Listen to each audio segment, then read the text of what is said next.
បេសកកម្មធ្វើម្ហូបគ្រប់គ្រងជនភៀសរបស់ក្រុមការងារសហព័ន្ធយុវជនបូជាការពីយុតិធធដឹកនាំដោយអ្នកអង្គញាលីនវត្រាបានបិទបញ្ចប់បន្ទាប់ពីពន្លឺសន្តិភាពតាមព្រំដែនបានភ្លឺឡើងវិញក្រោយកិច្ចព្រមព្រៀងសន្តិភាពកម្ពុជាថៃជំរុំវត្តពោ5000ដើមស្រកលេនខេត្តព្រះវិហារគឺជាគោលដៅចុងក្រោយនៃបេសកកម្មរបស់ក្រុមការងារសហព័ន្ធយុវជនបូជាការពីយុតិធធ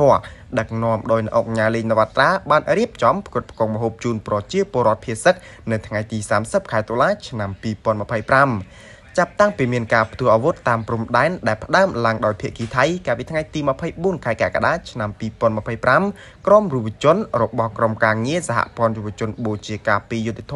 រាប់រយនាក់ក៏បានផ្ដើមសមរភូមិដែរគឺចុះផ្គត់ផ្គង់ម្ហូបជូនប្រជាពលរដ្ឋភៀសក្នុងខេត្តបន្ទាយមានជ័យនិងខេត្តព្រះវិហារដែលមានសមាជិកជិត70000នាក់និងគោលដៅចំនួន11ដែលមានរៀបចំម្ហូបពីពេលជារៀងរាល់ថ្ងៃ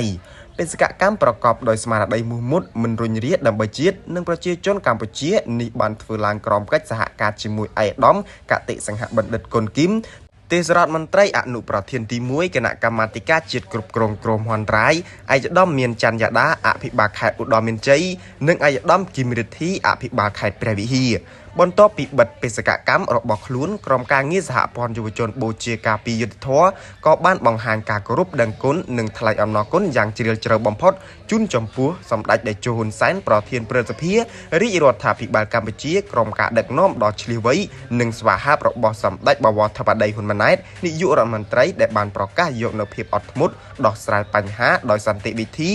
ជៀសវាងសង្គ្រាមកាន់តែរីកធំឡើងក្រុមការងារសហព័ន្ធយុវជនបូជាការពីយុតិធធបានគាំទ្រនិងបញ្ជាក់ថាការបង្កើតកិច្ចព្រមព្រៀងសន្តិភាពពិតជាមានតម្លៃជាសាវ័នសម្រាប់ប្រជាពលរដ្ឋខ្មែរនិងអ្នកជិតខាងដែលស្រឡាញ់សន្តិភាព